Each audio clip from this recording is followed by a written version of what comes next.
All right, welcome to today's VETSELITE daily vlog. Today's the last one of the week, and I'm actually going to touch back on the topic I brought up about sport-specific training. And basically, I was going along the lines of saying that no training that you do is really specific to sport at all, unless you're playing the sport. And then the farther you get away from that, the less specific it gets, right? So I just had a great conversation, and it was dealing with somebody who asked me well, then if that's the case, well, shouldn't field training or on the court on-court training or basically training for your sport, in the sense of practice, I would say that's a good word to use. Wouldn't practice just be the best thing to do? And really it comes down to, I think, one, it depends on the needs of the individual. Two, it depends on balance. And three, it depends on what you're doing on the field. You know what I mean? So even if if you have an athlete that's really, really smart on the field, any training that you do and enhance those adaptations, like speed and power and reactive ability, they'll improve on the field because their tactical knowledge is already up there, and they might be able to actualize what another opponent's doing, or what they need to do to get past an opponent, or where they need to pass the ball even quicker, or better, or etc. So they'll see improvement and transfer on the field.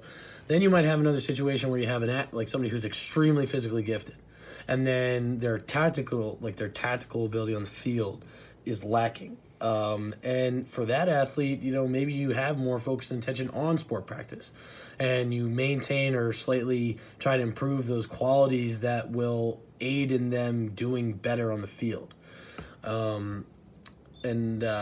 That concept really comes from Fergus Connolly and Game Changer. So if you're more interested in the details of the four pillars of what an athlete needs, which is physical, psychological, physiological, and tactical, look into his book Game Changer, and that'll give you a lot more information on that. And that's kind of where that concept idea came from. The second part is balancing the aspects, and balancing between practice and training, and what that training looks like. So, and also it all depends on your situation, what you can afford to do with how many coaches you have, your ratio, your time, your equipment, your weight room. But assuming all of that's good, you still need to have a balance between the two.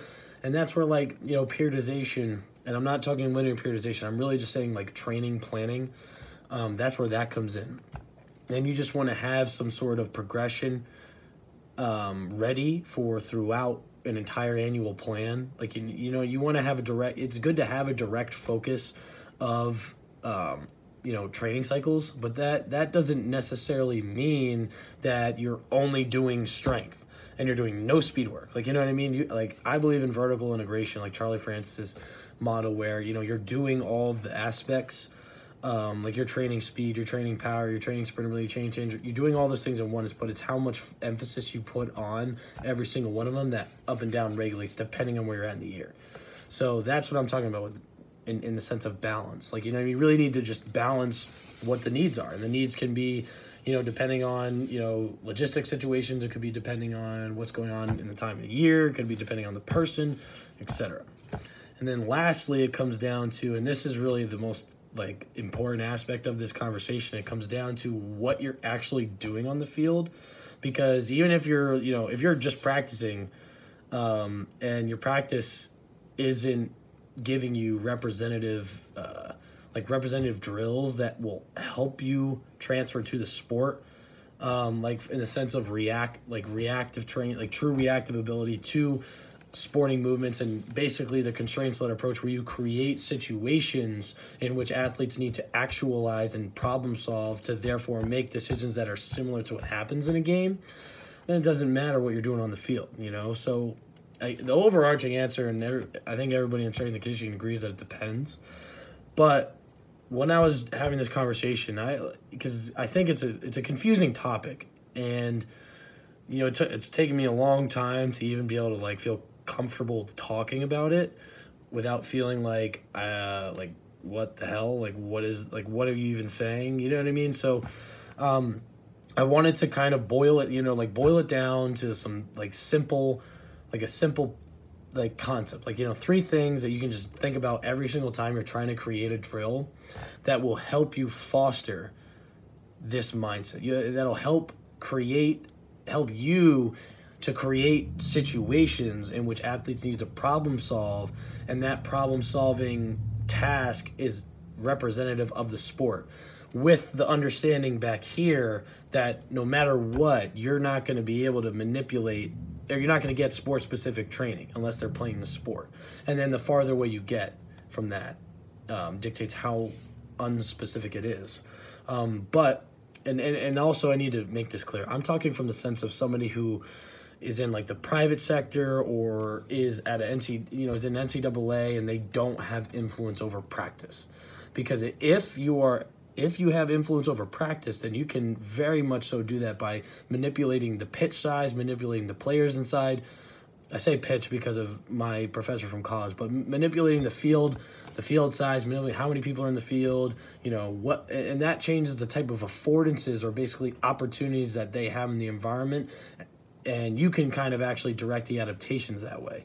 So just by for example, switching from full court to half court, 5-on-5, 3-on-3, those are changing the type of affordances or opportunities that different athletes have, and they need to learn to work through those problems. But that comes from the coach telling them to do those things, right? So I'm just going to give you the 3 things that I think about when I go out and I'm trying to create drills that will foster this mentality, right? When I go out there, it's okay, for example, I'm trying to work on, lateral movement in the frontal plane today, just the shuffle. So how can I, let me start over. All right, sorry. This begins with the understanding that, you're never going to replicate the game, right? But as I get farther back, right, how can I make it closer? You know what I mean? How can I take this opportunity to work on this movement and make it closer to sport? And the basic principle of that is by interacting with another human being. So basically it's take every drill you do that's not barbell or loaded or whatever, and for right now, take that movement and understand that is not necessarily going to be exactly sport specific, because it's not in the sporting environment, right? Then you want to look at it and go, how can I make this drill closer? How can I make this situation closer to sport specific? Closer to the sport they play, closer to the demands of the sport, closer to the environment they'll be in, closer to the opportunities that they'll be able to actualize on and afford to take, risks on, et cetera, et cetera. How can I make this situation closer to that? And then the last thing you need to ask yourself is, how can I use other humans to make those opportunities come to fruition? If you can think about those 3 things whenever you're about to go do a drill, just remember that 1, you'll never replicate the sport. So 2, what can I do to make this closer to it? And 3, how can I use how can I use other humans to make the athletes actualize movements or actualize decisions and solve these problems better? Then that's how you'll go out and your practice will get more representative. It's not going to be, unless it's actually practice and you can manipulate that, talking about on the other end, then that's really the best you can do, and you got to be okay with that. So I hope this helped a little bit. I know I kind of really didn't explain that as best as I would have liked.